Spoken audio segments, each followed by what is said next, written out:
giros. Estamos en un punto crítico. ¿Son suficientes las medidas?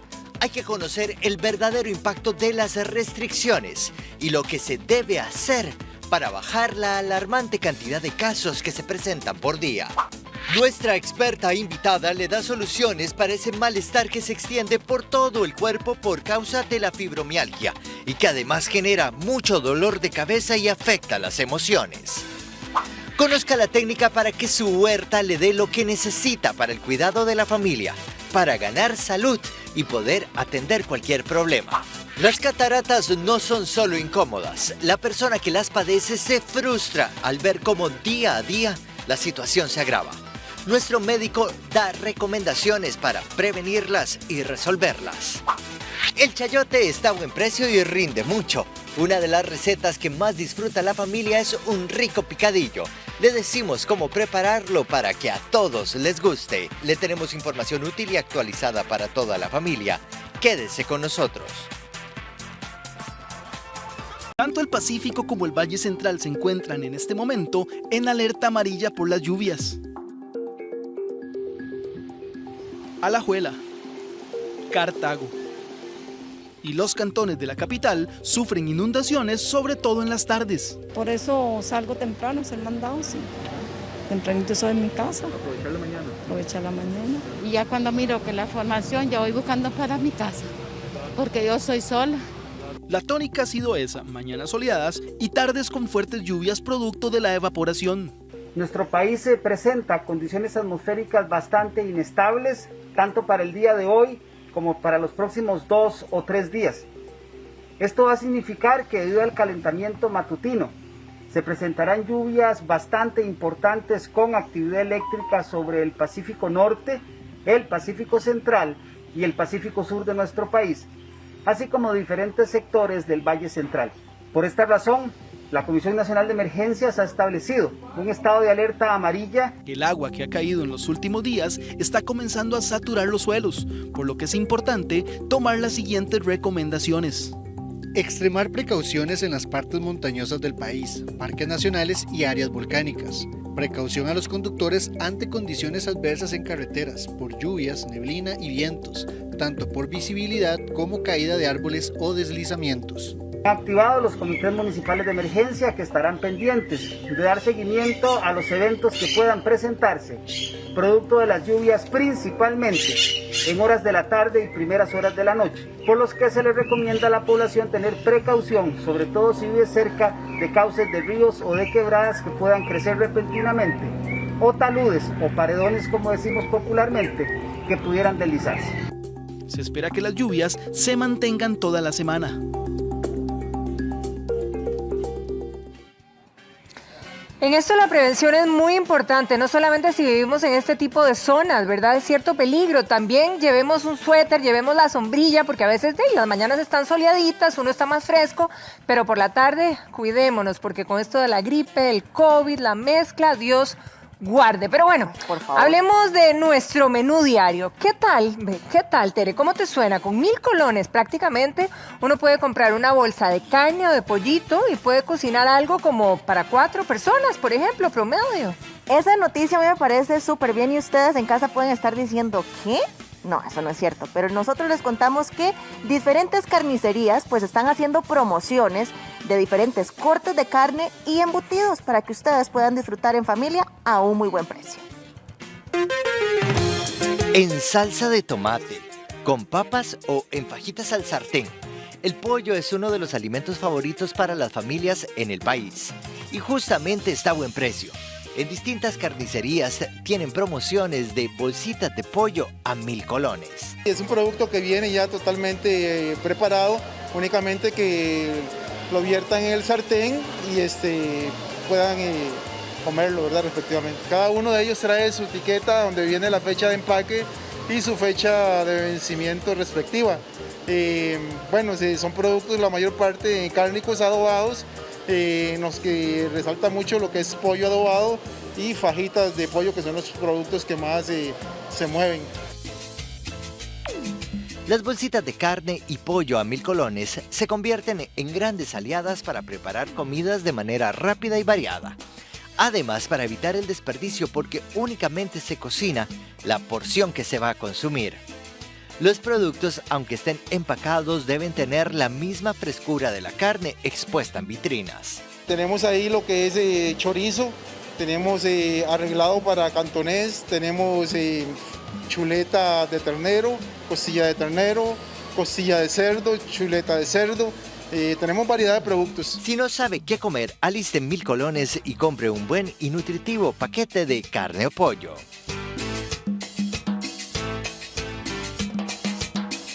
Bueno, como les comentamos, a cuidar el bolsillo. Pero les quiero contar algo que sucedió el día de ayer, o que por lo menos nos dimos cuenta el día de ayer, ya que la hija del reconocido exfutbolista Alonso Solís pasó momentos de terror mientras ella estaba entrenando y unas personas pues trataron de raptarla. Alonso Solís realizó en sus redes sociales su punto de vista y nos envía un mensaje a todas las mujeres para que nos cuidemos. La imagen jovial y alegre con que estamos acostumbrados a ver a Alonso Solís cambió por completo. Vieras que hoy he tenido posiblemente el trago más amargo que he tenido en mi vida. Una banda de violadores intentó privar de libertad a su hija mayor, Michelle, de 20 años, cuando ella estaba haciendo ejercicios en un parque de Escazú. Se la trataron de llevar en el carro. Obviamente no querían en un principio llevarse nada material de ella, sino llevársela junto con una amiga y lo que querían era violarla y quién sabe qué más. Tengo la posibilidad de decirle a los papás y a las niñas, a las jóvenes y a los jóvenes que tengan mucho cuidado porque no le pasó nada. Dichosamente la trataron de asfixiar, la trataron de subir al carro, no pudieron. Los desgraciados, porque son unos desgraciados, no pudieron y ojalá que podamos, que quiero encontrarlos y que obviamente paguen con la justicia lo que tengan que pagar. Alonso mostró todo el amor que siente por su hija.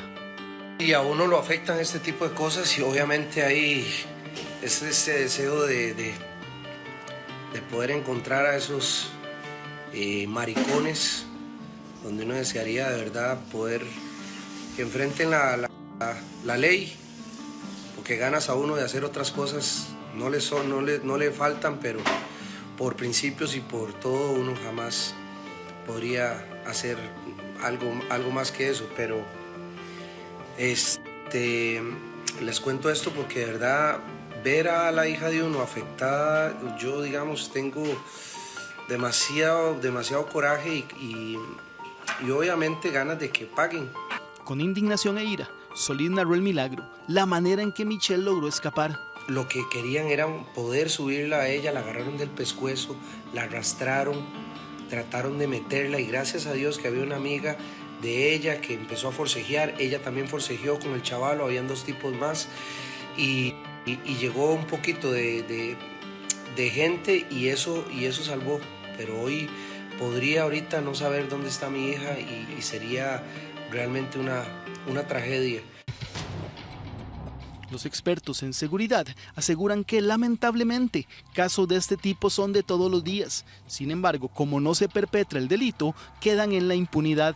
Lamentablemente, muchos de estos casos, cuando no se logra consumar el delito, la víctima prefiere no poner la denuncia para no ser revictimizada nuevamente en el sistema judicial. Entonces quedan muchas tentativas, muchos casos de estos sin denuncia. En este caso del señor Solís, afortunadamente fue valiente y expuso el caso y eso sirve para que las demás jovencitas que hacen ejercicio en ese tipo de zonas pongan sus barbas en remojo. Tome las siguientes recomendaciones para evitar ser una víctima de este tipo de depravados. En primer lugar, hacer lo que ella hizo, hacerlo acompañado. Tratar de nunca hacerlo sola. Número 2, que porte algún tipo de aditamento defensivo, algún tipo de sirena, algún tipo de pito, algún tipo de gas pimienta, para poder repeler la agresión en caso de que se vaya a dar. Y número 3, no utilizar todas las áreas del parque.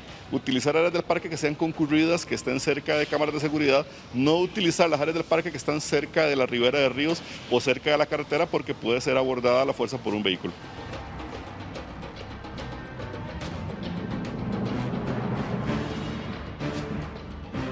Ay, es decir, a veces uno no sabe ni qué decir porque es una tristeza tener que vivir así. Uno cuando va en el carro manejando y ve esa cantidad de rejas en lo que nos hemos convertido los seres humanos. Pero sí, chiquillas, muchachas, señoras, señores, hay que volar ojo, hay que estar con cuidado, hay que estar acompañados porque lastimosamente estamos en peligro. Y en peligro también estamos enfrentando esta pandemia. Y oigan las cifras, cuando hablamos de que la situación por COVID provoca que haya 1.091 enfermos internados, 79 personas fallecieron en 4 días y hay 408 pacientes en las unidades de cuidados intensivos. Estas son las cifras en nuestro país al día de hoy. Para hablar de este panorama está con nosotros el doctor Marco Vinicio Boza. Doctor, muy buenos días y muchísimas gracias por compartir esta mañana aquí. Muchísimas gracias, Patricia. Aquí estamos con un tema muy delicado. Ay, el COVID se intensifica, ¿verdad? En nuestro país. ¿A partir de qué momento sucede esto? A partir de la indiferencia, Patricia. A partir de la negligencia. A partir de la irresponsabilidad. Las palabras que estoy usando son un poco fuertes posiblemente y alguna gente reclamará que se ha cuidado como nunca, que han participado de todas las indicaciones, que han estado atentos a todas las recomendaciones del gobierno, de las autoridades de salud, etcétera. Pero tenemos un grupo de la población que definitivamente no se está cuidando, que ya cayó en un estado de indiferencia, que ya lo mismo le vale una cosa que la otra y como consecuencia, a partir de este año, cuando ya estamos en el 2021, vimos una tendencia muy discreta hacia el ascenso en el número de casos, pero muy discreta. Después de la Semana Santa, aunque algunas personas no están de acuerdo, lo que nosotros vimos fue que empezaron a acelerarse mucho el número de casos que se estaban reportando diario. Hemos llegado a tener más de 2.000 casos diarios. Hemos estado con proyecciones de hasta 3.000 casos diarios. Y esto definitivamente el sistema de salud de Costa Rica no lo va a soportar. Algo tiene que sufrir y lo que van a sufrir son proyectos de salud no esenciales que a pesar de que generan bienestar y a pesar de que generan mejores calidades de vida para las personas, van a tener que ser dejados de lado para atender exclusivamente COVID. Si tenías problemas porque tus exámenes de laboratorio, porque tus citas especializadas estaban siendo retrasadas, con la negligencia de la población van a ser retrasadas mucho más. Y muchos proyectos de hospital, Patricia, se están cerrando temporalmente para darle atención oportuna a la pandemia. A la pandemia, pero la gente sigue enfermándose, sigue tratándose por diferentes padecimientos y eso es lo que usted bien dice. Ahora, no hay desaparición. Empezamos en marzo del año pasado, ¿verdad? Verdaderamente creo que todos tenemos claro lo que ha sido y lo que ha impactado en nuestro país en todos los sentidos esta pandemia. La caja clama en este momento porque la gente irresponsable, como usted lo dice claramente, ¿verdad?, se concientice. ¿Cómo hacer? ¿Cómo hacer para que este rumbo, ¿verdad?, dé un giro y eso que hablábamos al puro principio, aplanar esa curva que pensamos que estaba más que aplanada, ¿verdad? Y estaba hoy aplanada, Patricia, estaba aplanada, íbamos por muy buen camino. Es decir, Costa Rica ha hecho cosas extraordinarias. Tuvo una olita, una mini olita, como nadie en el mundo la ha tenido. Nos colocamos a la par de Singapur, nos colocamos a la par de Hong Kong, de Taiwán. Fuimos excepcionales. Ejemplo en el mundo. Ejemplo en el mundo. Es decir, Costa Rica sí puede. Después de un tiempo, desafortunadamente, los grupos sociales que empezaron a ser afectados por COVID cambiaron radicalmente. Y nos enfrentamos a una población más bien desposeída, que vive en condiciones desfavorables, que empezó a enfermar. Y al tener una actitud migrante dentro del país, una actitud gitana, empezaron a buscar los enfermos soporte, apoyo de parte de amigos, de conocidos, de familiares en otros lugares del país, y la pandemia empezó a correr mucho más fuertemente. A pesar de esto, Costa Rica logró tener solamente 1.000 casos diarios durante más de 4 meses. Y esto es sorprendente, esto es realmente sorprendente, porque ningún país del mundo ha hecho esta meseta tan prolongada como Costa Rica. Ahora, doctor, mucha gente asevera, ¿verdad?, que a lo mejor tenemos, o muchos de la población tienen algo como titulado fatiga pandémica, que realmente están cansados, pero a ver, o sea, uno dice, bueno, si sí. la población está cansada, ¿cómo están los asistentes de los hospitales? Imagínense. Si la población en general está cansada, ¿cómo están los profesionales de la salud? ¿Cómo están los seres humanos y las familias que perdieron a alguien por este COVID o que tienen hospitalizadas a 1,000 y pico de personas? Correcto, Patricia. Estamos hablando de más de 3,000 muertos en Costa Rica y me estás hablando en este momento de 20 muertos diarios. Es que el muerto no existe hasta que es tuyo. Ay, sí. El muerto se ve de lejos, el muerto es el muerto de... Las estadísticas son lejanas hasta que no te tocan. Porque estamos acostumbrados a ver muertos en las noticias, en la prensa, en nuestra serie favorita, hay muerto tras muerto. Entonces asumimos que la muerte es algo que se da y a que nadie le interesa, a nadie le importa mayormente. Es un fenómeno de cine. Pero cuando el muerto es de tu familia, cuando el muerto ni siquiera, Patricia, lo pudiste despedir, ay, sí, otra cosa completamente es la que sucede. Ahora, con respecto a las capacidades, doctor, de los hospitales que evidentemente fueron, ¿verdad? Sí. Es decir, no, saturadas totalmente y hubo que hacer reconversiones. Por ejemplo, se habla de que hay salas que tuvieran que convertirlas en UCIs prácticamente. Mira, nosotros tenemos una torre nueva, que es la Torre Este, que fue precisamente utilizada para atender la pandemia en un momento muy difícil. Como parte del proyecto de reconversión, lo que hicimos fue destinar el cuarto, el quinto, el sexto y el séptimo piso de este edificio a COVID. Conforme fue pasando la pandemia de fin de año y en enero empezaron a caer los casos, pudimos prácticamente desocupar el cuarto piso y pudimos prácticamente desocupar el quinto piso. Ahora lo tuvimos que reabrir, tenemos que reactivarlo. Lo que iba a ser el cuarto piso completamente se descartó y está siendo utilizado para COVID. El quinto piso se está utilizando para COVID.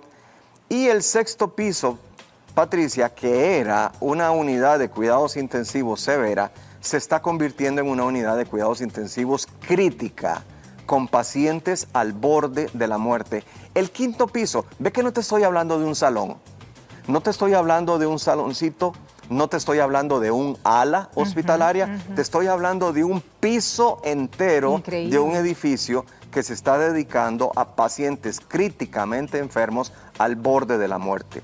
Además de esto, estamos reabriendo el quinto piso de la Torre Norte, con lo cual 50 camas de cirugía ya no son de cirugía.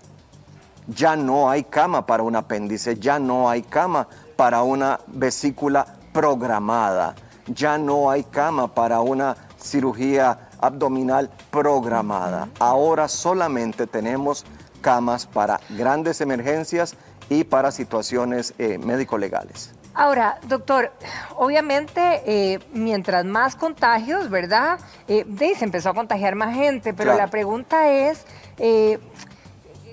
uno se contagia, pero ¿por qué han pululado y por qué los números y las cifras de la gente que va a la unidad de cuidados intensivos se ha multiplicado tanto? Y llegan casi que directo a entubarse o llegan casi directo en estado crítico. Así están llegando. ¿Qué pasó? ¿Cuál es esa dinámica? Cuando empezamos la educación sobre pandemia, hicimos ver que las personas de la tercera edad iban a ser las más afectadas y de mayor riesgo. Las personas mayores de 65, los ciudadanos de oro, empezaron a cuidarse montones y en este momento están siendo vacunados. Tenemos un porcentaje superior al 90% en algunos grupos y superior al 85% en algunos grupos dentro de la tercera edad. Lo cual quiere decir que la tercera edad ha respondido muy bien sí. Y además los estamos protegiendo súper bien. Como consecuencia, las personas que están por debajo de estos grupos en cuanto a edad empiezan a ser afectadas en mayor número.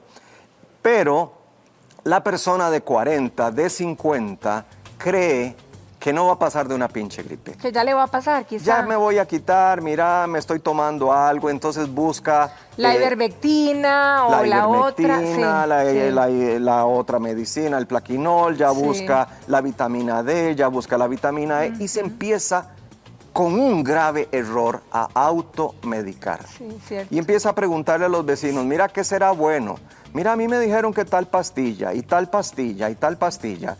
Esta persona empieza a trastornar con la automedicación su aparato inmune, empieza a bajar sus defensas y cuando llega un momento en que se está ahogando, consulta, pero ya tiene varios agravantes. Uno de ellos es la automedicación. Una cosa es tomar acetaminofén, que no tiene mayor riesgo. Sí, claro, Una cosa es tomarte tu limonada caliente con buen jengibre y miel de abeja. Otra cosa es la sopita de pollo. Pero en cuanto decidís usar medicamentos antiinflamatorios que descalcifican los huesos, que suben la presión, que suben el azúcar y que te pueden dar problemas de electrolitos, por ejemplo, de potasio en sangre, sin tener un control y una indicación médica, estás incurriendo en graves errores. Si pudiéramos hacer un cuadro, ¿verdad?, de las condiciones en las que están llegando los pacientes COVID-19 en este momento, digamos, los que están más complicados, ¿cuáles son, doctor? Los de 40 años. Pero 40 años. Los de 40 años.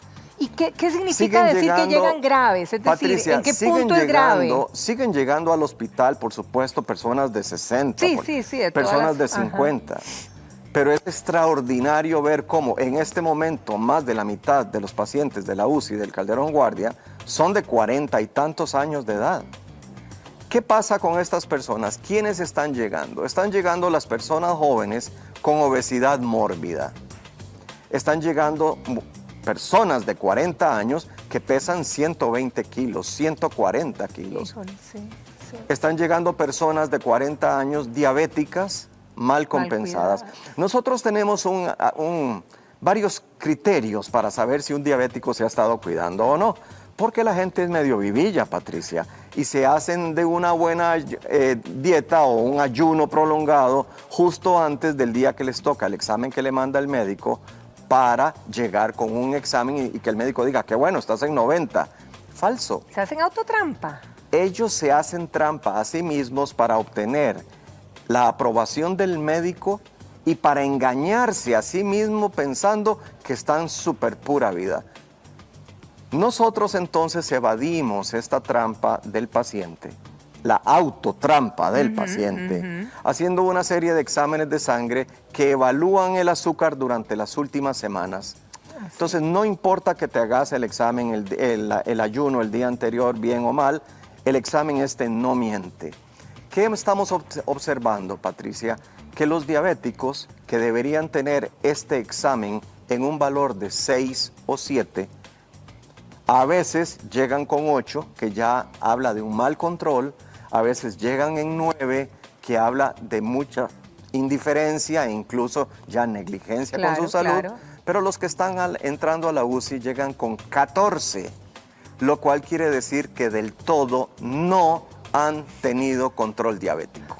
Quiero invitarlo a ver unas imágenes, doctor, porque precisamente una de las cosas que más nos tiene molestos, porque también esa es la palabra clara, son las fiestas clandestinas y todo esto, que evidentemente es un punto que complica toda esta púlula, ¿verdad? Que complica esta proliferación de casos con el virus.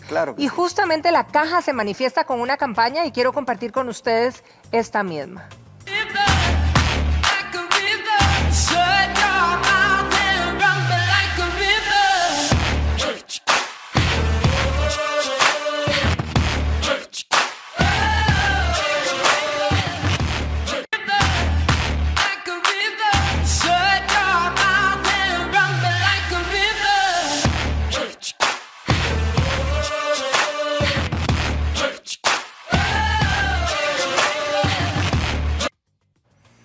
Bueno, clarísimo, ahí está la Más nota. claro no puede ser, Patricia, y el problema está en que en Costa Rica en este momento la mayor cantidad de casos se está dando en la población que tiene entre 25 y 58 años de edad.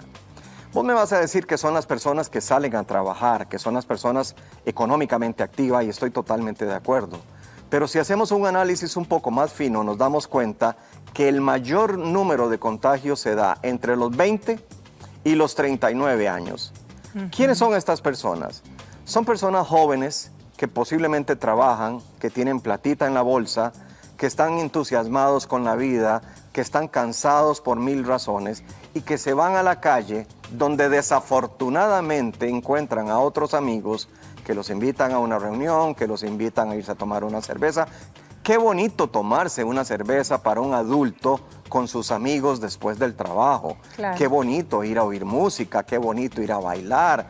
Y si uno anda ilusionado todavía, qué bonito ir a enamorar por ahí y oír un bonito bolero. La tirada, Patricia, no es eso. La tirada es que estos chicos no solamente hacen grupos que no son burbuja, sino que pierden completamente la noción de la seguridad y empiezan a incurrir en ruptura de la distancia corporal, pierden el uso de la mascarilla, incluso salen de la fiesta y van felices sin mascarilla, abrazados, ilusionados, que qué linda es la vida y todo esto. Estas personas probablemente tuvieron contacto con alguien que tenía el virus dentro del local y como consecuencia van ya infectados. Siendo jóvenes puede hacer que no sientan nada. Es más, pueden quedarse asintomáticos, o sea, contagiar. sin ningún síntoma de nada, y como consecuencia contagian a la familia, contagian a los compañeros de trabajo. Una sola persona contagiada en un ambiente, en una fiesta, en una reunión, bueno, te voy a contar un peligro cuento. a todos. Sí, teóricamente sí, pero te voy a contar. Algunas personas por el perfil social que tienen, digamos, algunos que son un poquillo nerds, algunos que son muy tímidos, otros que son como muy introvertidos, probablemente no tienen esa capacidad de contagio que tienen otros. Y si contagian a una persona o a ninguna, no es del todo extraordinario. Pero hay personas que son muy sociales. Claro.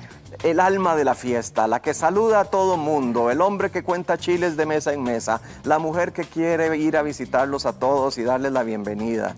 Este tipo de personas que pueden tener un perfil laboral particular, sector salud, prensa, entretenimiento, gastronomía, pueden llegar a convertirse en supertransmisores. Y tenemos varios casos en la literatura mundial en donde, por ejemplo, una mujer en Corea del Sur contagió a 1.500 personas. ¿Qué? Una mujer. ¿Sin saber? Sin saber. 1.500 1.500 personas a la salida de la iglesia. Vamos a seguir repasando, o sea, ay, qué duro peso. Bueno, qué duro peso. Nosotros tenemos lo mismo en el sector salud, hemos visto cómo de algunas comunidades vienen grupos de 20 personas que fueron contagiadas por una sola persona. Y a mí me llegan con la historia de que mi primo vino enfermo y nos enfermó a todos. Pues sí, pues sí. Vamos a seguir viendo la campaña fuerte que tiene para crear conciencia, sobre todo en la juventud. Así que vamos a ver otros mensajes de la caja.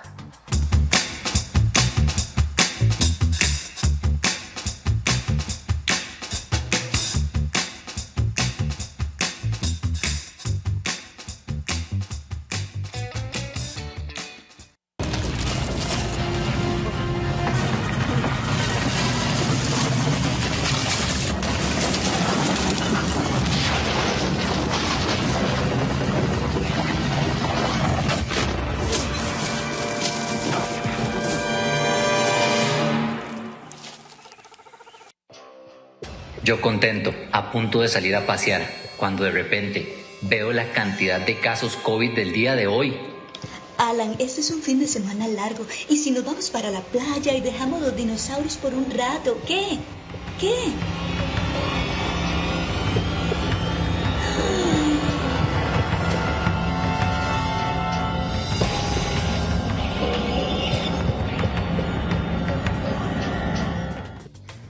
Sí, ese día, ¿verdad? Esa cifra de 2.781 casos, yo no sé, pero a mí se me paró, el pelo, la piel de gallina. Tremendo. Es decir, qué preocupación.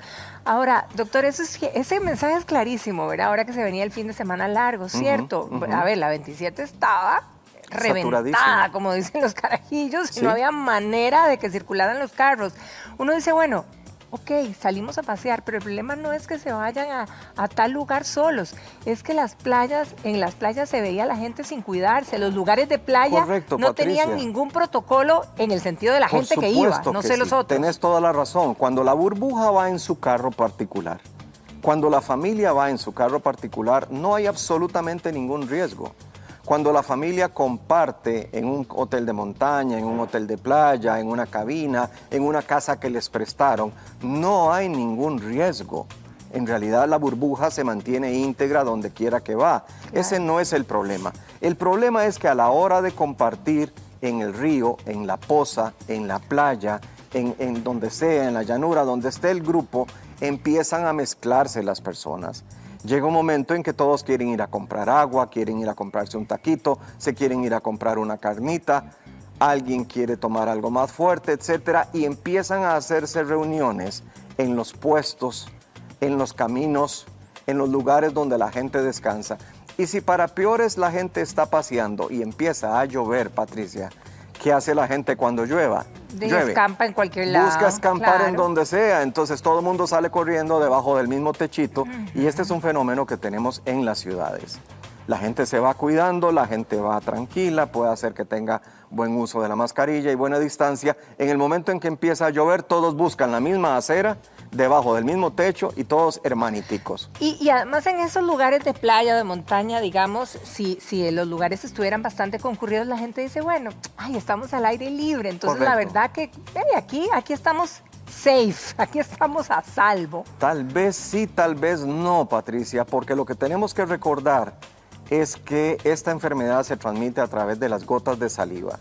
Si alguien está en la playa, en un sitio abierto, pero está hablando a grandes voces, está gritando, está vacilando, está muerta de risa, está botando muchas gotas de saliva.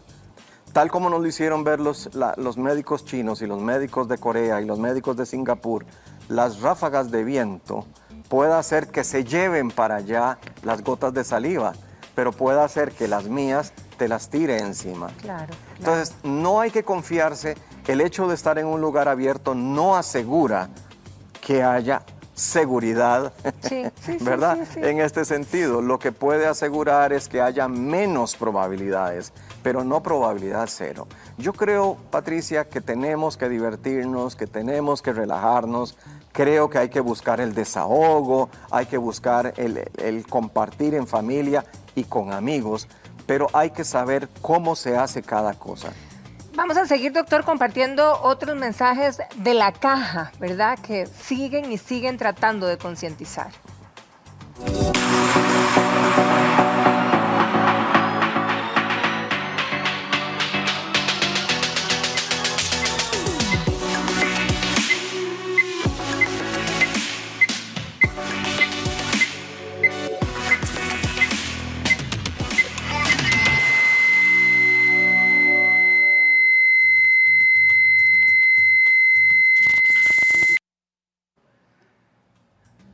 Wow, este es fuertísimo. ¿A qué ritmo querés terminar la fiesta? ¿A qué ritmo querés terminar la fiesta, Patricia? Porque la fiesta la empezás en el sitio de fiesta. Y la fiesta te la llevas para tu casa o para el lugar de trabajo en forma de virus. Ciertamente la fiesta se convirtió en algo viral. Te llevaste el ritmo para la casa y lo que este anuncio o esta publicidad o este corto educativo está tratando de ilustrar es, empezamos con rave o con house o con dance o con lo que sea, seguimos con un ritmo propio de un corazón normal, pero terminamos este segmento con un pito constante, paro cardíaco. Este corto en particular, lo que nos está recordando es que COVID es muerte para un grupo de la población. Ahora, ahí en este corto yo veía, ¿verdad? Donde estaban entubando, la ¿verdad? mascarilla. O la mascarilla, esa es la mascarilla de oxígeno, más bien. Esa es de oxígeno, ¿verdad? anestesia. Eso podría significar que ya te van a entubar. Una pregunta, cuando la persona llega en esos términos de críticos para entrar a una UCI, ¿cuáles son las condiciones, doctor? No sé, no tengo idea, la verdad. ¿En la UCI solamente hay personas que necesitan estar entubadas? ¿O cuáles son las condiciones de la UCI? ¿Cuáles son las condiciones de esos pacientes críticos que están en una unidad de cuidados intensivos? No estamos dando pie en bola con las UCIs tradicionales. Las UCIs tradicionales se quedaron muy pequeñas. Normalmente nosotros deberíamos tener un porcentaje de camas relativo al tamaño de nuestro hospital. Pero en este momento la cantidad de pacientes COVID es exageradamente alta. Como consecuencia hemos tenido que dividir la atención de cuidados intensivos en dos. Okay. Tenemos cuidados intensivos severos, que generalmente están sin tubo, que están con una cánula de oxígeno, que pueden conversar, que pueden tomar decisiones voluntarias, que pueden comer, que se pueden voltear voluntariamente para acostarse boca abajo y mejorar la oxigenación. Y tenemos las UCIs críticas. La palabra crítica para nosotros significa en peligro de muerte inminente. Estas personas ya no solamente tienen COVID, ya además tienen falla cerebral, falla hepática, falla renal, falla circulatoria, están en un estado de shock, tienen falla del sistema de coagulación, tienen problemas en piel que pueden agravarse con el tiempo, tienen problemas en vías urinarias. Es una suma desigual, cada persona es diferente, claro. Pero es una suma de situaciones que ponen en peligro la vida de la persona. Para que vos tengas una idea, Patricia, en este momento, entrar a un salón COVID general es de muy buen pronóstico. Y estamos logrando sacar adelante a muchas personas, gracias a Dios, y logramos ayudarles con el tratamiento que le damos. Entrar a una UCI severa ya deteriora un poco el pronóstico de la persona. Pero cuando una persona entra a cuidados críticos, tiene el 50% de posibilidades de morir. Y si además hay que entubarla, tiene el 75% de posibilidades de morir. Uy, qué alto. COVID-19 es una pinche gripe en la juventud. COVID-19 es una pinche gripe en hombres y mujeres de 30 y de 40 años. Pero para el 5% de la población que tiene COVID, COVID-19 es una amenaza y es una sentencia de muerte. Doctor, una pregunta. Digamos, en el caso de las personas que se hospitalizan, ¿cuál está siendo el promedio de hospitalización? ¿Tanto en las personas que están en una sala común o las personas que están en una unidad de cuidados intensivos críticos o en la otra de unidad de cuidados intensivos? Sala común, como para tener idea de estas cifras, ¿verdad? ¿En cuánto tiempo desocupan o bajan números? ¿Quién entra a un hospital, Patricia? La persona que tiene una neumonía por COVID. Puede ser una neumonía por COVID o puede ser que el aparato inmune, las defensas del organismo, se cayeron por culpa de COVID-19 y entonces las bacterias que hay en el ambiente aprovecharon y produjeron una neumonía. O sea, me complicaron la vida. Le complicaron la vida a la persona, sin duda alguna. Entonces, la persona que está ahí en un salón general va a tener muy pocas complicaciones y por lo tanto es muy posible que en 15 días esté ya saliendo y regresando al hogar. Híjole, la orden 15 sanitaria. días. Pero son 15 días de aislamiento. Sí. Son 15 días de soledad. Sí. Son 15 días de miedo. Sí, porque el de a la par se está complicando, porque aquel se murió, porque a aquel le están haciendo cara rara a los médicos y vos como persona no tenés certeza de cómo vas a amanecer al día siguiente. Patricia, en este momento, mientras estamos conversando, yo tengo amigos que están internados en hospitales nacionales con COVID. Y me dicen que todas las complicaciones de miedo, de terror, de ataques de pánico, se da en las noches. Claro. Y que amanecer es algo que nunca habían podido apreciar, valorar. El hecho de despertarte y ver que estás con vida, que no tenés un tubo metido en la garganta y que estás aparentemente mejorando, te pone completamente en otra perspectiva la vida. La persona que está en un salón general va a estar 2 semanas hospitalizado. Durante 2 semanas esta persona va a tener que agarrarse fuertemente de su fe y confiar en que va a tener una buena evolución, porque si no lo hace, lo que va a vivir son 2 semanas de terror, de pánico, de miedo. Estas personas en estas salas están juntas, doctor. Estas Todas personas las que están tienen, juntas, digamos, COVID sin peligro, por pero decir todos algo. están con dificultad respiratoria, Patricia. Entonces no es el salón Sí, normal que me voy a de acompañar hospital. y que ¿Te voy a acordás? conversar. Que Sí, uno sí. comenta con el del Sí, lado, sí, el por señor, supuesto. ¿y usted qué tiene? ¿Y desde Sí, cuándo y uno está? al final termina teniendo amigos Y en esa sale sala. con amigos sí, y con sí. hermanos, y son amistades que pueden durar durante muchos años de la vida. COVID no te permite hablar, COVID no te permite interactuar, COVID te prohíbe levantarte de tu cama, COVID te prohíbe andar deambulando por el salón. Vos tenés normas, tenés completamente otro panorama. Si vos entras a una unidad de cuidados intensivos severa, lo más probable, Patricia, es que dures 3 semanas. 3 semanas. Y te estoy hablando de gente que está despierta. Y te estoy hablando de gente que está consciente. Y te estoy hablando de gente que con mucho más frecuencia está viendo a otros que se complican, fallecen o pasan a UCI crítico. Uy, sí, Te estoy hablando, es que te estoy hablando de miedo, Patricia. Sí, sí, de terror. De terror. Es que yo te puedo decir, no tengas miedo. Hombre, ¿cómo le decís a alguien que está internado con COVID que no tenga temor, que no se sienta preocupado? ¿Cómo le decís a esa familia que no sufra? Por Dios, esa es la falta de conciencia, esa es la falta de humanidad, esa es la falta de caridad de la gente a la que no le importa salir a la calle a enfermarse y luego llegar con la enfermedad a la casa. Y te termino la pregunta, ¿cuánto dura una persona en una unidad de cuidados intensivos crítica? 2 meses. 2 meses. 2 meses. 2 meses en los cuales perdiste tus riñones y los estás recuperando apenas. 2 meses en los que tu hígado se inflamó y ya se está desinflamando. Si tenés suerte, si perteneces al 25% de los afortunados que salen de cuidados intensivos.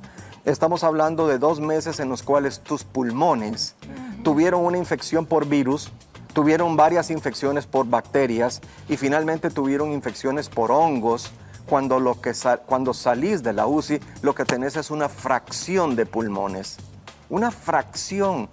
Ya no tenés pulmones sanos, tenés tus pulmones llenos de cicatrices. Cuando nosotros sabemos eso y observamos que una mujer de 50, 60 años logra salir adelante, pero con una cánula de oxígeno porque a partir de entonces va a ser dependiente de oxígeno. Y cuando sabemos que esta mujer está teniendo estos graves problemas de salud porque alguien de la familia la contagió, lo único que podemos imaginar es el sentimiento de culpa tan feo, tan triste que la persona que la contagió puede estar teniendo. Es que no se trata de contagiar una pinche gripe, Patricia. Si vos tenés 20 años y yo tengo 20 años y yo te contagié una pinche gripe. Pero cuando la persona joven llega a su hogar con esta pinche gripe y contagia a una mujer de 50, a un hombre de 60, a una pareja de 70 años, no solamente los está condenando a una vida con discapacidades físicas, con secuelas permanentes, sino que también les puede estar firmando el acta de defunción. Doctor, ¿las restricciones de esta semana serán suficientes? Las restricciones son un esfuerzo que hacen las autoridades de salud para tratar de determinar qué medidas colectivas pueden ser necesarias para controlar esto. A veces son suaves, a veces son medianas, hemos hablado de martillos, hemos hablado de danzas, que son formas poéticas de tratar de explicar estas cosas en la población, pero lo que tenemos muy claro es esto, Patricia. Ninguna restricción es suficiente cuando no hay voluntad ciudadana. Ninguna restricción, ningún castigo, ninguna pena, ninguna multa es suficiente cuando el ser humano busca la forma de evadir el cerco. Sí, claro. Porque la restricción vehicular evidentemente es muy buena, pero tiene un punto de agotamiento. Llegará el momento en que ya no sea tan efectiva, porque como decía Tomás de las Casas, la gente busca la forma de hacer las cosas de manera diferente. Cuando tenemos restricción del comercio, lo que tenemos es un sufrimiento de cientos de familias. ¿Cómo no? Hombre, si vos me cerrás un restaurante, una soda, un lugar donde se vende comedera, le estás cerrando el local al dueño del lugar, a la mesera, al cocinero, al que limpia, al que vigila. Estás haciendo que las familias que se reúnen en torno a este negocio sufran. Claro. Entonces, no basta las medidas restrictivas, Patricia. Este es un momento para que la gente reflexione y asuma la responsabilidad personal. Yo sé que hablar de responsabilidad a la gente no le gusta. Todo el mundo dice, sí, es que yo tengo derechos. Hombre, claro que tenés derechos. Y dale gracias a Dios y date con una piedra en el pecho porque vivís en Costa Rica, que es un estado de derecho y no un estado totalitario. Porque en otros lugares lo que te dice es el ejército, señor, para su casa o para la cárcel, escoja. En Costa Rica podemos escoger.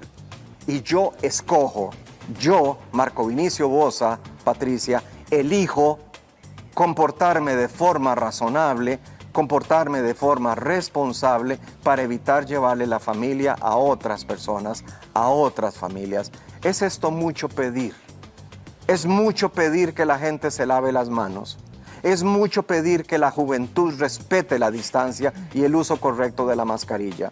Es mucho pedir que las familias sigan adelante con sus proyectos de vida, pero educando a la juventud para que se comporten como ciudadanos responsables. Es mucho pedir que papá asuma su rol de papá. Es mucho pedir que mamá sea una mamá cabal y que se imponga. Si el diálogo, si la conversación, si la educación entre amigos no basta, hombre, pues entonces impongan disciplina o llamen la atención o carajeen al que tengan que carajear. Pero tenemos que cambiar, Patricia. Costa Rica no soporta 2.700 casos diarios. En este instante, mientras hablamos, Patricia, hay 20 personas, 20, en una carpa en el Hospital Calderón Guardia, pasando frío, esperando que haya gente que libere camas en el hospital. Para poder ser Y hay dos razones por las que se liberan camas. Sí, porque salen egreso, de alta o por fallecimiento. O por fallecimiento. Sí. No podemos seguir así. Costa Rica tiene que reaccionar. Somos capaces, lo hemos hecho, lo hemos demostrado. Si en este momento están cansaditos, lo siento mucho. Saquemos energía de donde sea. Hombre, no pues es que el momento. se tomen la sopa de jengibre, pero que vean a ver qué hacen. No es una justificación social el agotamiento pandémico. Y el que esté cansado, que busque la forma de descansarse. Porque seguimos adelante, Patricia. Sí, seguimos adelante y no hay vuelta atrás, que además. No hay vuelta atrás. Esta reflexión categórica que ojalá cale en cada uno de nosotros. No me quiero ir porque hay un amigo televidente que nos está escribiendo, que nos está diciendo, Martín, que él es diabético, ha tenido infartos cardíacos, acaba de salir de una gripe tremenda, no era COVID, pero claro, sí, bendito Dios, pero su desesperación, él se cuida de la diabetes, o sea, regulado, pero él dice, o sea, si tengo que irme a los Estados Unidos o donde sea, me voy a vacunar, que si se puede vacunar a pesar de haber salido en este momento de la gripa, o cuál es la recomendación. Las únicas contraindicaciones para la vacuna en este momento son las alergias graves a los compuestos de la vacuna.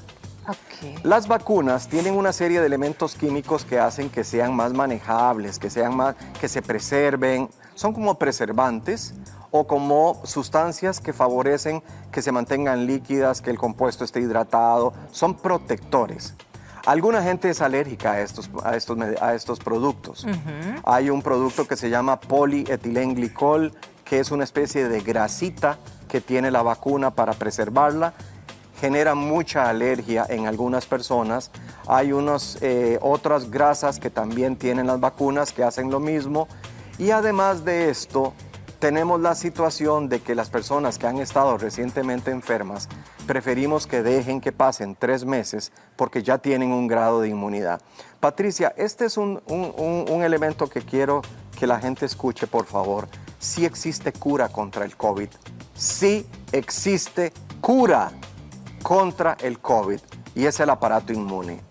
El 95% de las personas se curan de COVID sin ningún tratamiento específico. El cuerpo humano mata a COVID-19. El 5% de las personas no lo logran y a esos son a los que estamos protegiendo. A esos son a los que estamos tratando en los hospitales. Pero un momento, el que se va a curar tiene que cumplir 2 semanas de orden sanitaria. Sí. Por lo tanto, va a tener un golpe económico y un golpe laboral. Golpe económico laboral, golpe físico, se pueden evitar. Ahora, mucha gente también mucha gente que nos está escribiendo en este momento, ¿verdad? Dice y se cuestiona, ¿verdad? Ok, íbamos por 800 y pico mil de personas vacunadas, no sé cuáles 900 son. Ya vamos más, bueno, yo quiero oír la cifra de esas 3 millones y medio de costarricenses vacunados muy pronto, pero lo cierto es que ya, a ver, llegar a 1 millón es bastante de nuestra población, claro. E incluso con estas últimas restricciones, y entonces se cuestionan, ¿cuándo, verdad? ¿En qué momento vamos a estar viendo, digamos, ese impacto en las cifras, digamos, de contagio? El impacto en las cifras de contagio lo vamos a lograr el día que la población empiece a lavarse las manos, a mantener la distancia y a usar la mascarilla. No porque nos vacunemos todo el país va... La vacuna no vacuna niños, la vacuna no atiende a adolescentes, la vacuna no atiende a adultos jóvenes. La vacuna en este momento le está dando prioridad al extremo de la población que se complica con la enfermedad y que requiere de hospitalización con mayor frecuencia. La vacuna no resuelve el problema social de COVID. La vacuna mitiga la enfermedad, logra mejores posibilidades de sobrevida, disminuye la gravedad de las personas que se enferman. La vacuna no evita que el 10% de los vacunados se enferme. Doctor, vea, esto nos alegra, la verdad. ¿Más vacunas? Más vacunas anoche, precisamente, y este es el lote más grande desde el momento en que empezaron a llegar las vacunas a nuestro país. Están llegando más. Para todas aquellas personas que están en este bloque, ¿verdad?, de vacunación en este momento, bueno, pueden esperar la llamada en estos días. Ya estamos empezando el tercer grupo. ¿El tercer grupo cuál sería, doctor? ¿Abajo de los 58? El de abajo de 58 con factores de riesgo. De 18 en adelante con factores de riesgo. Entre 18 a 58 o a 57 con factores de riesgo. En este momento ya hay 23 cantones o 23 áreas, 23 EBAIS, que están logrando ya su cuota de octogenarios y de heptagenarios, etcétera, y ya tienen la capacidad de pasar a los más jóvenes. Obviamente, no todos los ancianos viven en la misma distribución en todo el territorio nacional, entonces unos van adelante, otros van atrás. Esto no es desorden, esto es orden, pero respondiendo a poblaciones diferentes en espacios diferentes. 124.020 vacunas son las que vemos en estas cajas, en estas dosis que llegan a nuestro país para vacunar a nuestra gente. Ahora, una consulta, ahora que entramos a este bloque, ¿verdad?, de gente entre 57 hasta 18 años con factores de riesgo. Claro. Mucha gente, la mayoría de esta gente, evidentemente ha sido tratada en la Caja Costarricense del Seguro Social y tiene el reporte de que es diabético, de que tiene problemas de hipertensión, de que, y no sé, ¿verdad?, toda la línea que vayan a catalogar como factores de riesgo. ¿Qué pasa con la gente que se ha tratado en la medicina privada? Digamos que un chico o una chica uno de 40 o 50 años diga, yo soy hipertenso, me diagnosticó un médico privado y no consumo nada de la caja. Tal doctor que ha sido el doctor de la familia. Me tengo que reportar en algún lugar. Eso sí que es importante, doctor. Mira, es tan sencillo como saber dónde vivís, determinar cuál es el EBAIS que te toca e ir con tu cédula a ese lugar y registrarte. Posiblemente te abran un expediente, posiblemente te pidan un recibo de la luz, un recibo con dirección, probablemente te hagan preguntas personales, ¿ha tenido usted control médico en otro lugar? ¿Qué interés tiene usted? ¿Quiere que le demos cita de una vez? Creo que incluso el médico privado puede hacer una certificación, ¿verdad?, de las condiciones. El médico privado puede hacer una certificación, hacer un dictamen con los diagnósticos y con el tratamiento actual y algún que otro comentario. Esta persona puede llevar al EBAIS y decir, bueno, vea, yo gracias a Dios he tenido recursos, me estoy manejando mi diabetes a nivel privado. El doctor me dio este dictamen y aquí vienen los tratamientos que tengo. Me encantaría que lo incorporen a mi expediente digital, a mi EDUS. Y a partir de ese momento la persona queda registrada como parte de la comunidad, pero vea qué bonito, dependiendo de la edad, no solamente va a recibir la del COVID, la van a llamar para la vacuna de la influenza, sí. La van a llamar para lo que surja, hemófilos, neumococo, para lo que sea. Y si además de esto es una persona más joven y es candidato a algún proyecto especial, proyecto de la mujer, proyecto del hombre por alguna razón, un proyecto infantil, de una vez van a quedar registrados y esa es la gran ventaja de estar afiliado a la Seguridad Social. Por supuesto. Lo que es claro es que cuanto más personas pertenezcan a la caja, dando su cuota mensual de acuerdo a sus posibilidades, el sistema se fortalece.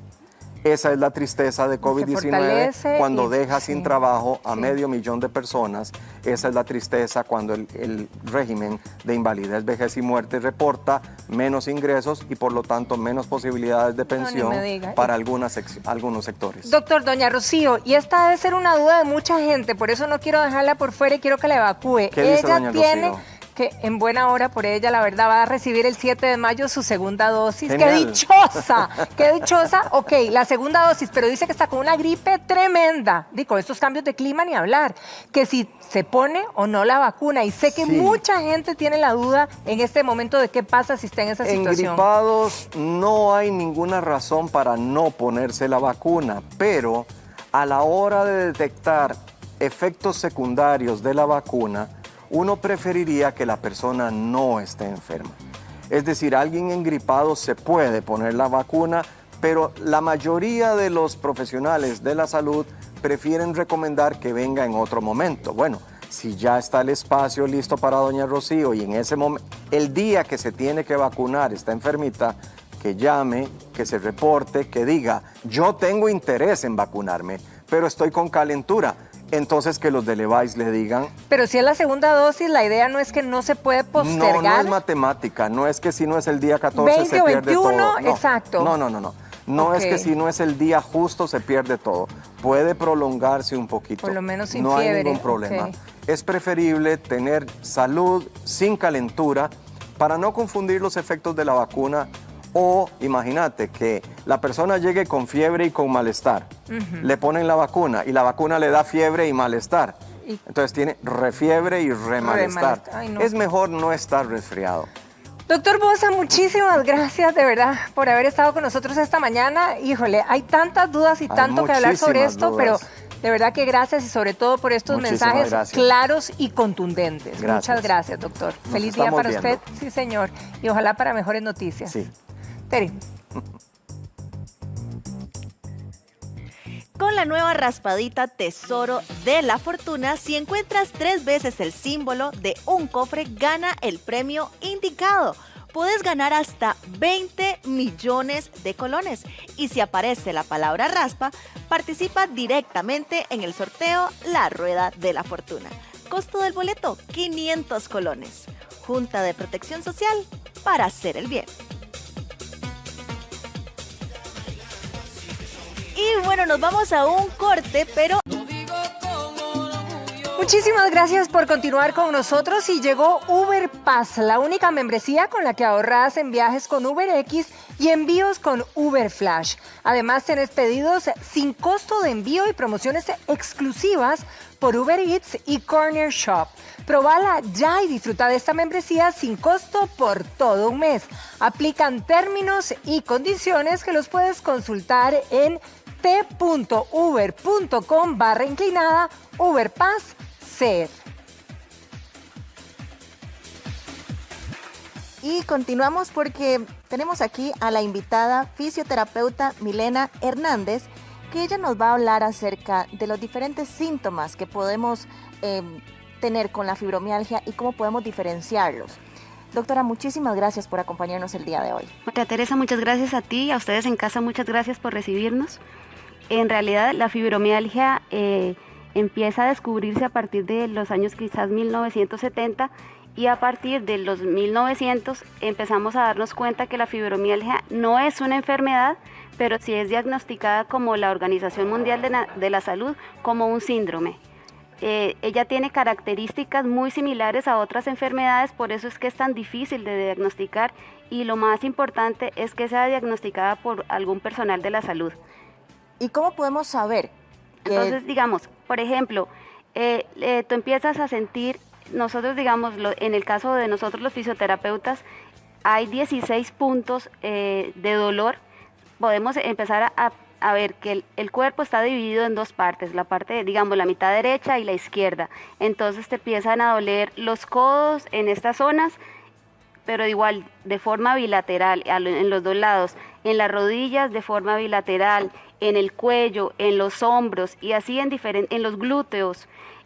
Y lo que pasa es que se confunde con muchas enfermedades quizás del sistema reumatológico, como la artritis, también como el lupus, y en ese caso entonces es importante empezar primero a realizar una historia clínica muy completa del paciente, porque también si el paciente también ha venido de un proceso traumático, como digamos los que estamos viviendo ahora, el estrés de la situación por la pandemia, quizás un evento traumático como un divorcio, una situación como un accidente, el haber tal vez sobrevivido al COVID, que es una bendición, pero quizás nos genera ciertas sensaciones, y nos ha pasado en la clínica que tenemos 2 o 3 pacientes que a raíz de estar mucho tiempo encamados y estar en cuidados intensivos, le empezamos a hacer la rehabilitación del paciente post-COVID y empezamos a darnos cuenta, como dice la gente comúnmente, como que presenta muchos dolores y como dice la familia, es que se queja todo el día. La fibromialgia es una enfermedad y es un síndrome mal comprendido, porque digamos, tú en este momento puedes tener muchos dolores a nivel generalizado.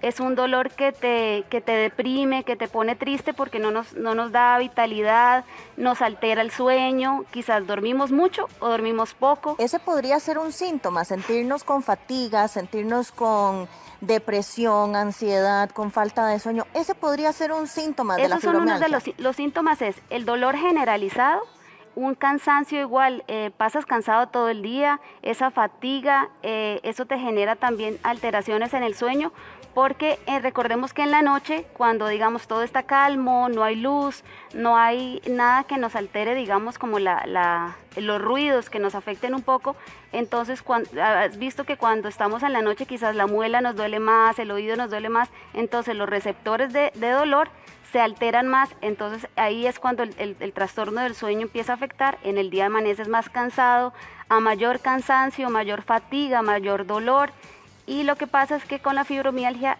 físicamente yo no veo nada en el paciente, o pasa con la familia, digamos, es que se queja todo el día, pero de que todo le duele, ya le compramos las 25 hierbas, las 8 cosas de la macrobiótica, más lo que le da el doctor, y no mejora.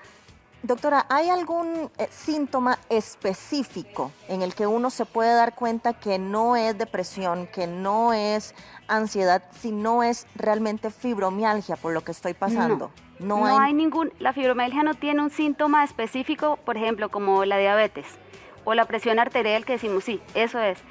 Eso es lo confuso de la fibromialgia y quizás también lo comprometedor, y la parte de la responsabilidad de nosotros como fisioterapeutas de empezar a hacer esa impresión diagnóstica y también el extenderle al paciente, y es algo que también tenemos un mito todavía en nuestra sociedad de que la fibromialgia es una enfermedad o un síndrome o una patología de mujeres.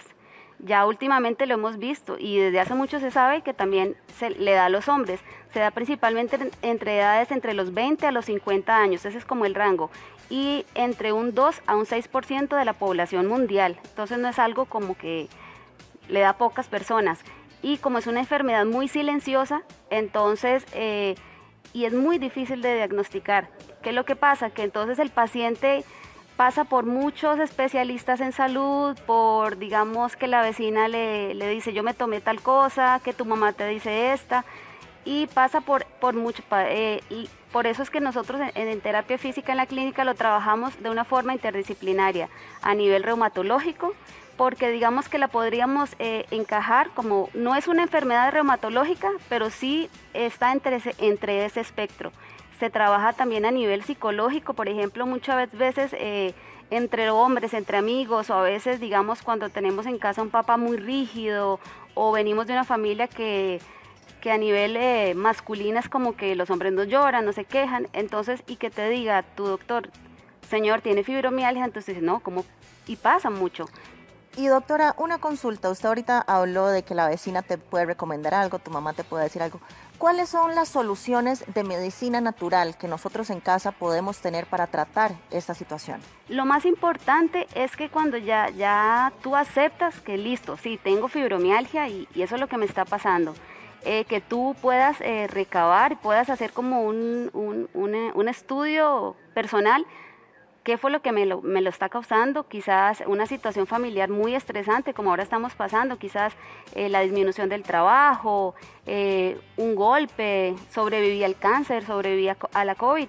Entonces, aceptar eso y bueno, vamos a buscar soluciones. En fisioterapia principalmente y en lo que nos especificamos es en invitar al paciente a que tiene que moverse, a volver a recuperar, porque ese exceso de dolor hace que perdamos rangos de movilidad articular. Por ejemplo, como nos duele mucho los hombros, entonces asumimos mucho como estas posiciones de dolor, entonces el paciente necesita volver a recuperar esos rangos de dolor, entonces trabajamos mucho lo que es la flexibilidad y en casa, digamos, siempre digamos como que en la historia, en el libro, nos indica que el calor es lo que más le favorece al paciente. Sin embargo, hay pacientes que tienen también junto a la fibromialgia otras patologías en donde el calor, al contrario, fatiga sus músculos, sus articulaciones, las debilita y más bien el calor es lo que los afecta. Entonces, digamos, les decimos, bueno, vamos a trabajar con frío. Cuando trabajas en casa con calor, es importante, digamos, antes estaban unas almohaditas que como un hule grueso, que se les echa agua caliente. Con eso hay que tener mucho cuidado porque la idea es que el agua sea hirviendo, no llenarla mucho, sino que le quede un poquito de vacío, envolverla en una funda, en una toalla. El calor lo puedes, digamos, colocar sobre la zona de dolor, digamos, si es en la rodilla, preferiblemente que la rodilla no esté extendida, digamos, no esté estirada, sino que esté doblada. Dobladita y el calor puedes tenerlo de media hora a 1 hora. Perfecto. Si el frío es lo que te sirve, el frío entonces máximo 15 minutos. Entonces, calor media hora a 1 hora, frío 15 minutos. Y doctora, ¿qué es y cómo funciona la tercaterapia?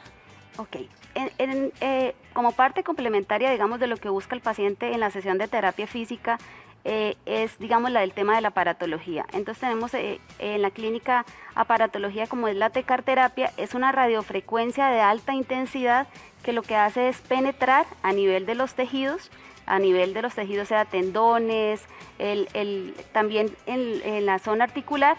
¿Para qué? Para que trabaje principalmente lo que es el dolor, porque primero, cuando el paciente llega a la consulta siempre llega con dolor.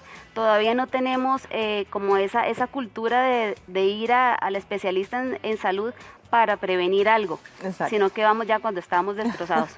Entonces, primero, las primeras sesiones, el ataque es, digamos, vamos a trabajar tu dolor, vamos a trabajar con esa inflamación, con la tecarterapia, con las ondas de choque, con otro tipo de aparatología de alta tecnología que no es dolorosa, y al paciente le provee, digamos, analgesia muy rápido. Eso sí, digamos, el fisioterapeuta no, aunque sabemos de farmacología, no intervenimos en ese esquema. Y lo que hacemos es después, en mi trabajo, es intervenir mucho con lo que es el movimiento. El cuerpo está hecho para moverse, a pesar de que tengamos alguna patología, sea una hernia, sea alguna otra situación, el cuerpo está hecho para moverse. Y doctora, ¿cómo ayudan también la parte de los electrodos, ya que estamos hablando de la aparatología en las zonas muy sensibles? Hay digamos, las corrientes, hay corrientes de analgesia que le generan al paciente igual esas sensaciones de bienestar, de calma, de disminuir ese dolor. Y bueno, hay pacientes que, digamos, en el caso de cuando su fibromialgia está muy sensible, muy alterada, ¿qué es lo que la detona? Por ejemplo, ahorita esta situación de estrés que estamos viviendo, que nos mandaron a casa, que digamos, tengo que salir a una cita médica y me da miedo. Entonces igual, también los que les proveemos en la clínica es un espacio completamente controlado para que el paciente pueda ir tranquilo y para que el paciente pueda realizar su terapia. También la realizamos de forma virtual. Entonces hay cierto tipo de aparatología, también está el láser, el infrarrojo. son, digamos, porque digamos, hay pacientes que dicen, a mí no me pongan electrodos, porque ya he ido a muchos lugares, entonces les dicen, bueno, vamos a trabajar con esto. O hay pacientes, digamos, dice, yo vi las ondas de choque, pero yo le digo, mira, te propongo esto porque quizás tu piel está un poco sensible, está un poco vulnerable y quizás las ondas en este momento van a ser un poquito agresivas. Entonces la idea es ofrecerle al paciente una solución rápida para que igual, porque la fibromialgia no mata, pero igual no se va a ir. Doctora, muchísimas gracias por toda esta información que nos brindó el día de hoy. Muchas gracias a ustedes. Patrick. Pongan atención y piénselo 2 veces antes de abrirle la puerta a alguien que llama diciendo que va a venderle una mata o que a lo mejor quiere ofrecerle servicios de jardín o cualquier otro servicio. Piénselo muy bien, llame a un conocido que venga a acompañarla o no lo haga del todo, porque vea lo que le sucedió a una vecina de Montes de Oca. Doña Marielos compró una mata muy bonita que le llegaron a vender a su casa en un pequeño camión. Me dijeron que por 12,000 colones también me hacían el jardín. Yo les dije que vinieran ayer. Lo que la señora no sabía es que estaba ante una modalidad de estafa. Llegaron y me dijeron que si me ponían un veneno contra las zompopas, lo más que me salía eran 20,000, pero la verdad es que había que deshiervar mucho. Cuando terminaron me dijeron que les debía 95,000 colones. Doña Marielos se sorprendió, pero lo que pasó después fue completamente inesperado. Entraron a mi casa a buscar objetos de valor. Otro se puso al lado mío para que le diera la plata. Le dije que no tenía esa cantidad de dinero y comenzó a amenazarme, diciendo que ya sabían a dónde vivía. Me hicieron entrar a mis cuentas para pasarles la plata por simpe. La señora formuló la denuncia ante el OIJ, pero una situación de este tipo es fácil de evitar. A ninguna persona la debemos dejar entrar a la casa, mucho menos si yo me encuentro solo o sola en la vivienda. Si yo necesito que alguna persona me haga un arreglo en mi casa y es una persona tal vez desconocida, pero es necesario que entre, yo debería avisarle a una persona de mi confianza, ya sea a mi hijo, a mi hija, inclusive a un vecino. Es importante que usted y sus vecinos aprovechen herramientas como el WhatsApp para mantenerse en contacto. Si anda gente sospechosa vendiendo cosas, entre los mismos vecinos se avisan. No salir a comprar, vea, ahí hay gente sospechosa vendiendo algo. Si necesito que alguien me acompañe porque me van a hacer un trabajo. Los chats de la seguridad comunitaria son fundamentales y son una herramienta muy eficaz. Otra cosa, recordemos que nosotros tenemos que tener siempre en nuestros teléfonos los números de emergencia, el 911. Si en algún momento yo considero que me están haciendo una estafa o me están engañando o me están amenazando, cobrándome más dinero, yo inmediatamente lo más rápido es llamar al 911. Y lo más importante es no abrirle la puerta de su casa a cualquiera.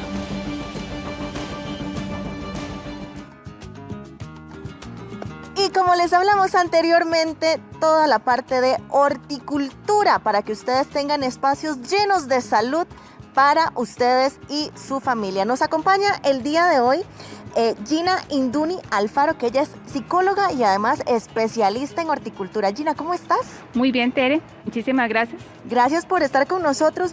Contanos un poco, ¿qué es la horticultura? Mira, la horticultura es una disciplina antigua, ¿verdad?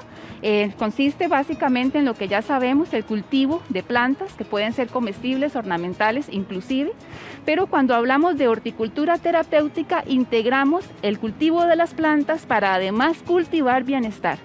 Y está demostrado por la ciencia que el cultivo de plantas en casa, incluso la contemplación de flores, produce estados de bienestar. Eso es tan cierto porque uno ve un espacio lindo, floreadito y Totalmente. Que huele delicioso. Doña Gina, según estos ejemplos, ¿qué podemos hacer en casa? En casa podemos hacer de todo, en realidad.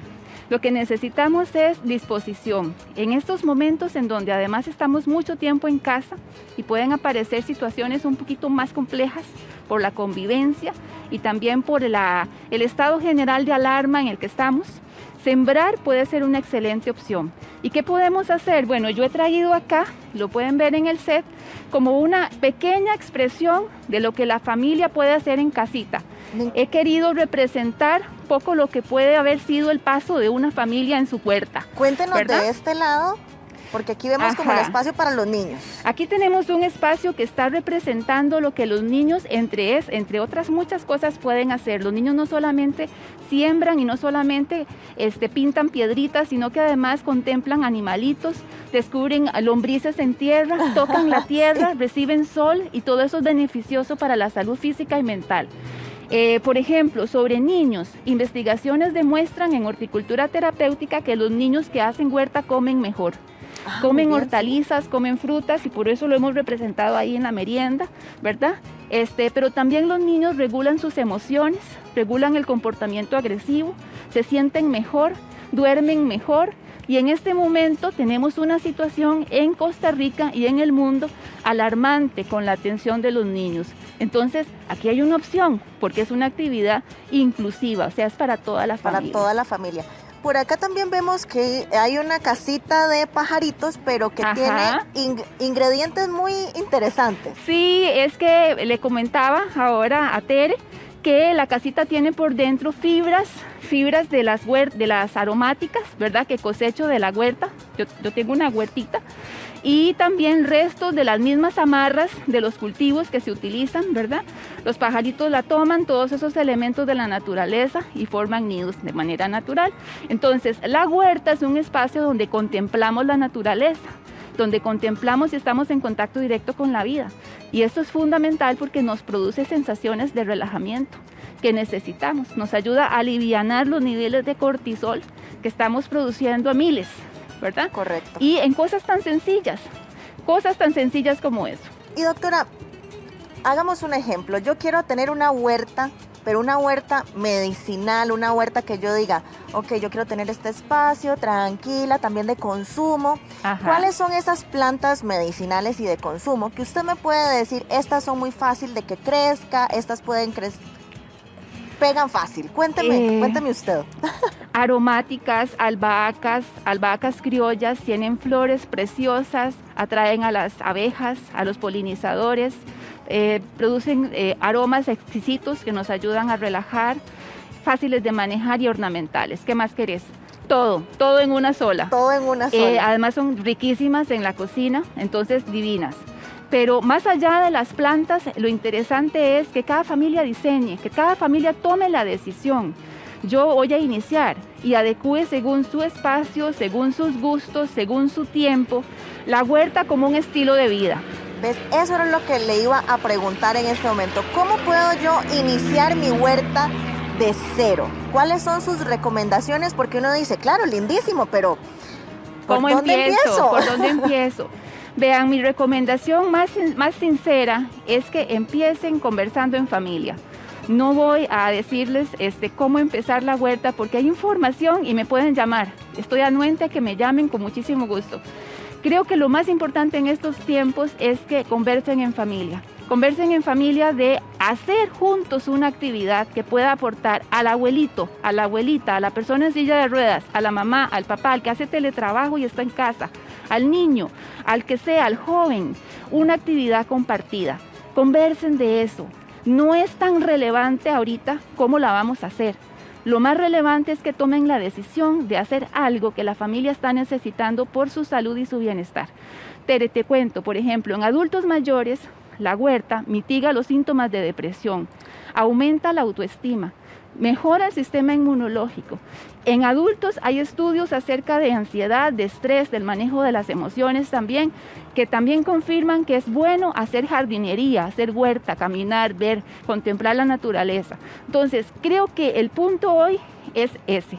Tomen la decisión, adecúen un espacio que no van a perder con esto. ¿Cuáles serían algunas plantas, ya que mencionó lo de los adultos mayores, cuáles serían algunas plantas con las que, en base a su experiencia, ellos se sienten mejor, ellos se sienten más contentos, más felices, o simplemente con las ganas de levantarse a ir a cuidar su huerta? Sí, con adultos mayores tenemos que tener cuidado con la adecuación del espacio, ¿verdad? Muy importante. Algunos no pueden trabajar de pie, la mayoría no pueden trabajar en suelo, entonces se usan camas elevadas, ¿verdad? O camas a donde se pueda colocar, camas de siembra, camas a donde se pueda colocar la silla de ruedas. También es muy importante que digamos que no los frustremos dándoles tareas que no puedan desarrollar, que sean tareas que por ejemplo puedan manipular porque es un ejercicio excelente para la motricidad, tocar semillas por ejemplo, o por ejemplo también limpiar las hierbas, ¿verdad? Yo he querido representar allá el trabajo que podría estar haciendo un adulto mayor haciendo atados de hierbas de la huerta, ¿verdad? En alianza con un trabajo cooperativo en familia, otra persona corta la hierba, y todo eso es positivo, pero no frustrar. No podemos esperar, por ejemplo, que el adulto mayor coloque semillas muy pequeñas en un semillero. Claro. ¿Verdad? Es muy difícil. A mí me cuesta, ¿verdad? A mí me cuesta. Pero sí podemos, por ejemplo, esperar que un adulto arrale los semilleros. Arralar es cuando le sacamos los excesos que pusimos de semilla porque se nos fueron en el semillero. Entonces es lindísimo, Tere, o sea, yo tengo experiencia bastante en el trabajo con familia, con diferentes grupos de edad, y ver cómo la gente se ilumina con la siembra en la huerta, cómo la huerta se convierte en un espacio de la familia, a donde apagamos, desenchufamos del estrés y compartimos una actividad que solo deja cosas buenas. Entonces la exhortación hoy es que siembren en casita y vean en esto algo más que comer. Vean en esto salud y bienestar porque la ciencia lo respalda. ¿Verdad? Doctora, muchas gracias por todas las recomendaciones. Estoy segura que en casa están apuntando con toda esta información, pero nos vamos a un corte comercial. Usted no se despegue de la pantalla de Giros porque regresamos. Y ahora que están iniciando las lluvias, es todavía más importante que nuestro sistema inmunológico funcione de la mejor forma. Por esto, hoy más que nunca debemos conocer qué nutrientes nos aportan los alimentos que consumimos diariamente. Busca alimentos que sean ricos en probióticos, vitaminas A, D y C, hierro y zinc, como los productos Dos Pinos, porque estos nos pueden ayudar a fortalecer nuestro sistema de defensas. Dos Pinos, te cuida.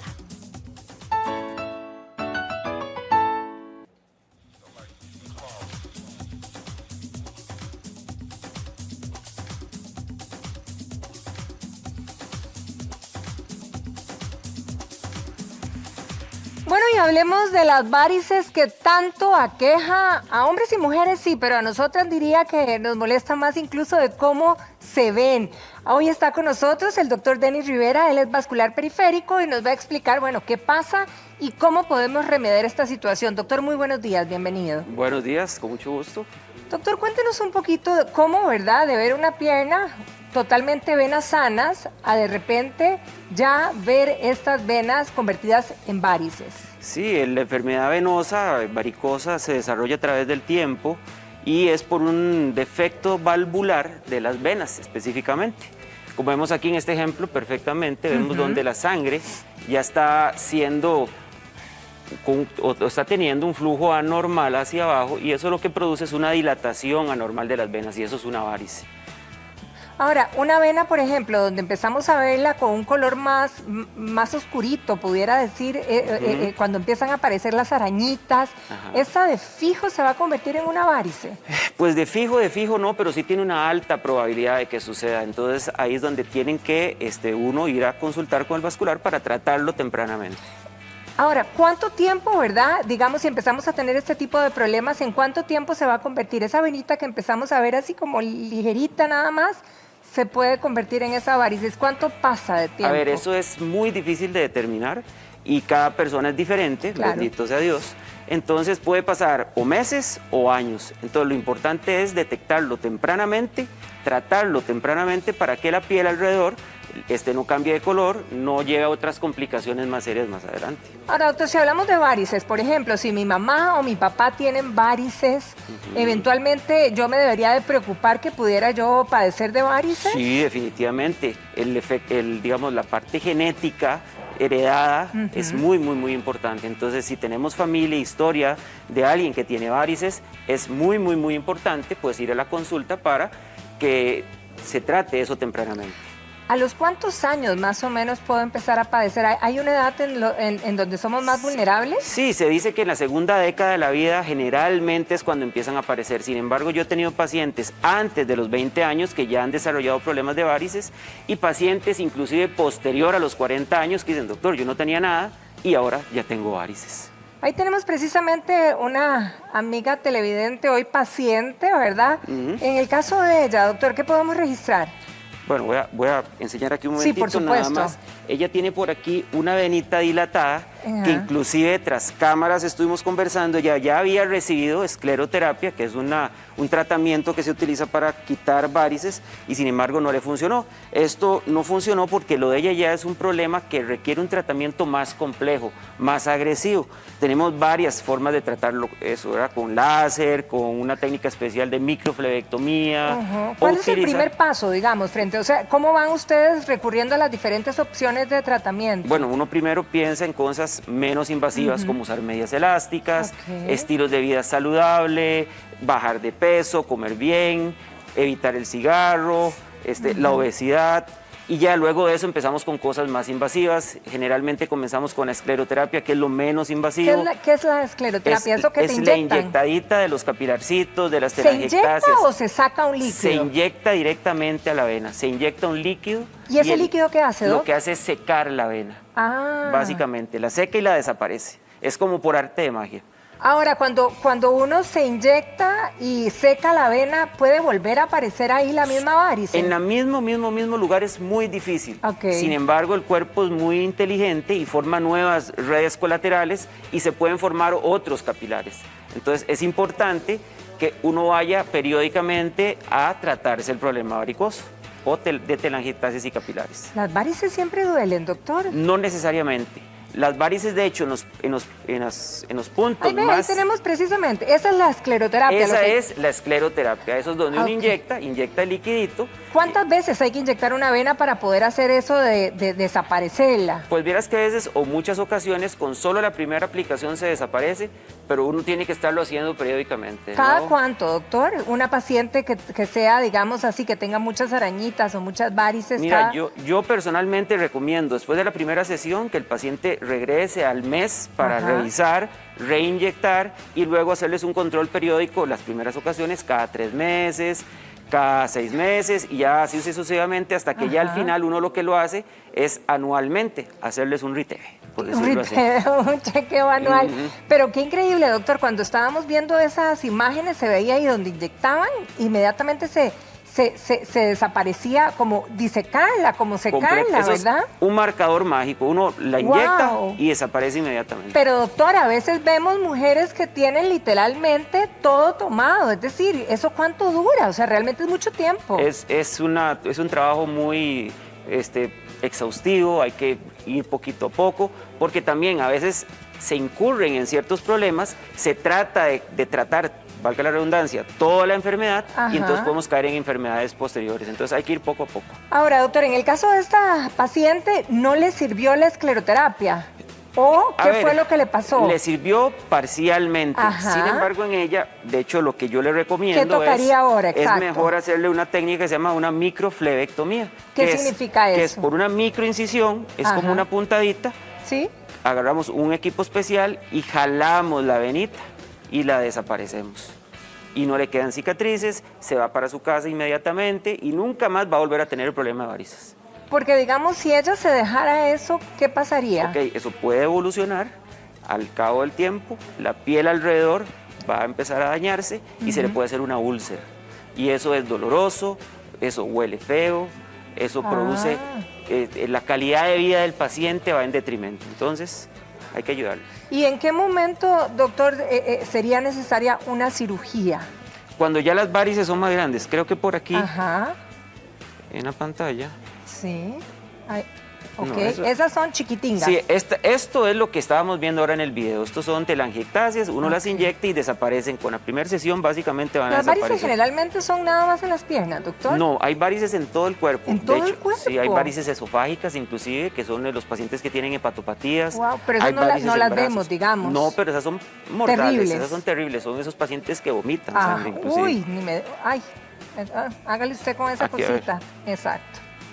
Esto también son telangiectasias, esto de inyectar, esto no hay tanto enredo. Ahí vamos bien. Sin embargo, ya esto es una varice. Uy, donde levanta muchísimo la vena. Exactamente, ya esto se considera una varice, es una vena muy tortuosa, con dilatada, y bastante inflamada, gruesa, se ve, exactamente, ¿verdad? sí, muy inflamada. Esto sí puede doler y además se ve feo. A ver, Y en el mundo Sí. en el que vivimos ahora, y pues depende mucho también lo que se y ve. hay gente que trabaja mucho de pie dependiendo de sus labores Que y es esto se va fatal. complicando tremendamente. Y eso es Estos fatal. van para cirugía. Esto es de cirugía. ¿Qué tan, que el porcentaje, digamos, de recuperación y de eficiencia de una cirugía, cuál es? Es 100%. Wow. Los pacientes ok. se operan, esto se desaparece completamente y el paciente el día siguiente, si quiere, puede retomar su vida normal. O sea, es inmediato. Sí. La única cosa es que sí tienen que usar media elástica, vendaje compresivo. Como prevención de posteriores casos. Exactamente. Y eso, que de una vez para aprovechar el comentario, para todas las personas que trabajamos de pie,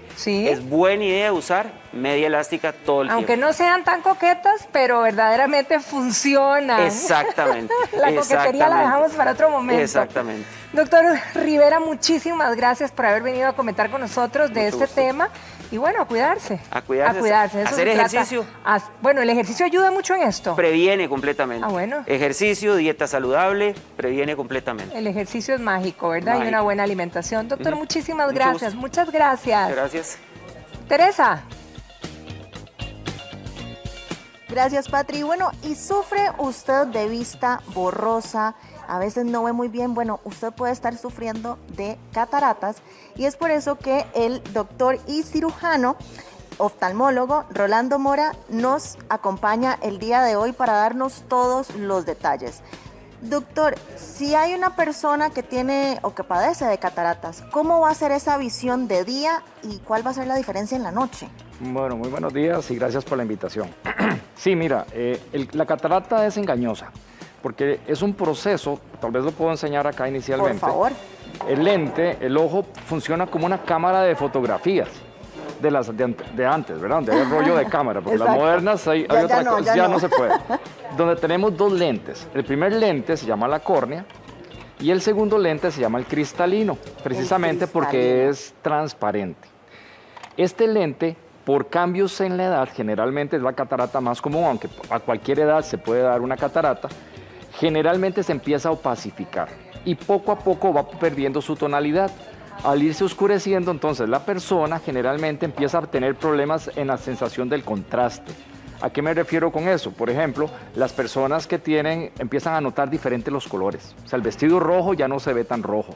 Ya se el ve vestido, como, el ¿cómo verde, qué color se puede ir viendo? se empieza a perder la tonalidad, o sea que ya no es ese rojo vivo, sino que ya lo empiezan a ver, pero lo ven como normal. El verde del zacate ya no se ve tan verde, pero ellos empiezan a asumir que eso es normal. O al final de las tardes, cuando ya empieza a oscurecer el día, ya no logran distinguir adecuadamente ciertas cosas. Pero la persona sigue evolucionando y muchas veces lo que hace es buscar anteojos nuevos, a veces tratamientos anexos como para tratar de mejorar un poco su visión, sin una mejoría importante. Hasta el punto que se va evolucionando y ya va a perder significativamente su calidad visual. Tenemos que tener claro que la catarata es la primera causa de ceguera prevenible en el mundo, según la Organización Mundial de la Salud. Entonces, tenemos prácticamente como la primera causa de ceguera que se puede prevenir con una cirugía. Y doctor, una consulta, ¿cuál es el síntoma ese que uno dice, realmente sí, no estoy viendo bien y creo que esto no es normal? Necesito visitar a mi doctor. Vuelvo al punto de lo engañoso que es, porque las tecnologías modernas, antes teníamos que esperar a que la persona quedara completamente ciega prácticamente, dejara de ver totalmente para poder tomar alguna acción. Sin embargo, con las técnicas modernas y las tecnologías modernas es cuando empieza a perder su calidad de vida. Hoy la persona usa computador, el adulto mayor te usa celular, quiere leer, quiere investigar. A veces ya no puede hacer esas actividades diarias, entonces al verse limitado su día a día es donde podemos empezar a consultar para ver si tenemos alguna solución. Doctor, nunca falta esta persona que te dice, mira, yo me puse las gotas marca Patito y a mí me funcionaron de maravilla, mira, a mí me recomendaron esto, me recomendaron lo otro, y uno empieza a ponerse en los ojos cuánta cosa le indican. ¿Es esto bueno o es malo? Qué bueno que tocas el tema. De hecho, aquí traigo algunos ejemplos. Este es miel de abeja. Incluso existe otras Sí. Hay gente que agarra miel de abeja y se lo pone en el ojo para prevenir catarata. Me ha llegado pacientes con esto. Hasta se me cerraron los ojos. Hay gente que visita macrobióticas y les dan unas gotas para prevenir las cataratas. ¿Y qué hay en esas gotas? Podrá haber alguna sustancia natural que de vitamina no va a pasar. Sin embargo, nada, absolutamente nada, y lo que está establecido actualmente que cura la catarata es la cirugía. La cirugía es un procedimiento completamente ambulatorio, con solo unas gotitas de anestesia, ya no hay que inyectar el ojo como se hacía hace muchos años atrás. Son 15 minutos, se sustituye la catarata y se va a colocar un lente intraocular. ¿Cuál es la ventaja de esos lentes intraoculares modernos? Porque digamos, no se puede dejar sin lente, hay que poner el sustituto. Este sustituto o este lente actualmente nos permite corregir otros problemas. Entonces, no solo quitamos la catarata, mejoramos la calidad visual, pero también le estamos corrigiendo miopía, hipermetropía, astigmatismo e incluso con lentes muy modernos que se llaman lentes intraoculares premium, podemos corregir la presbicia. ¿Qué quiere decir esto? Que una vez que la persona se opera de catarata, 15 minutos, sin dolor, puede empezar a tener una independencia total sin anteojos posterior a la cirugía. Eso está muy bien. Y doctor, pongamos un ejemplo de que una persona ya tiene las cataratas pues muy avanzadas. ¿Siempre se puede operar? Es una de las cosas más importantes. No importa el avance de la catarata, siempre se cura con cirugía.